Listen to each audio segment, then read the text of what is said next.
បងប្អូនថ្ងៃហ្នឹងខ្ញុំមានកម្មវិធីជប់លៀងពេលល្ងាចអញ្ចឹងព្រឹកឡើងយើងងើបមកយើងយកចិត្តប្តីយើងងើបពីព្រលឹមធ្វើម្ហូបធ្វើអីឲ្យប្តីយើងទៅដើម្បីយើងទៅដើរលេងកុំឲ្យប្តីលោចាអូយក៏ទៅកូននឹងចេះតែម្ដងចាហើយថ្ងៃហ្នឹងខ្ញុំធ្វើក្លឹបសាមវិចម្ហូបប្រចាំតកូលដែលខ្ញុំចេះហើយនឹងខ្ញុំចូលចិត្តធ្វើជាងគេវាស្រួលហើយវាឆ្ងាញ់អញ្ចឹងណាហ្នឹងហើយអញ្ចឹងយើងចំណេញបាននៅហាងគេលក់$4កន្លះដែរតើបងប្អូនធ្វើខ្លួនឯងអស់ប្រហែលប្រហែលជា2រៀលហ្នឹងហើយចំណេញបានពាក់កណ្ដាលដែរតាចាវាស់កាត់ចឹងមកដើម្បីឲ្យវាដាក់នៅក្នុងនំប៉ាងទៅវាស៊ីគ្នាបងប្អូនយ៉ា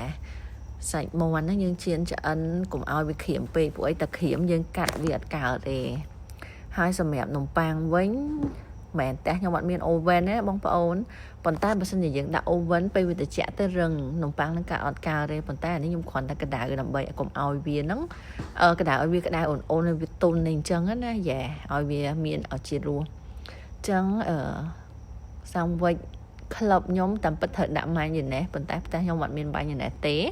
ហើយក៏កំពុងតែសម្រក់ទម្ងន់ដែរចឹងយើងដាក់ទឹកម្ទេសអីតិចតួចឲ្យវាមានជាតិបន្តិចទៅបានហើយ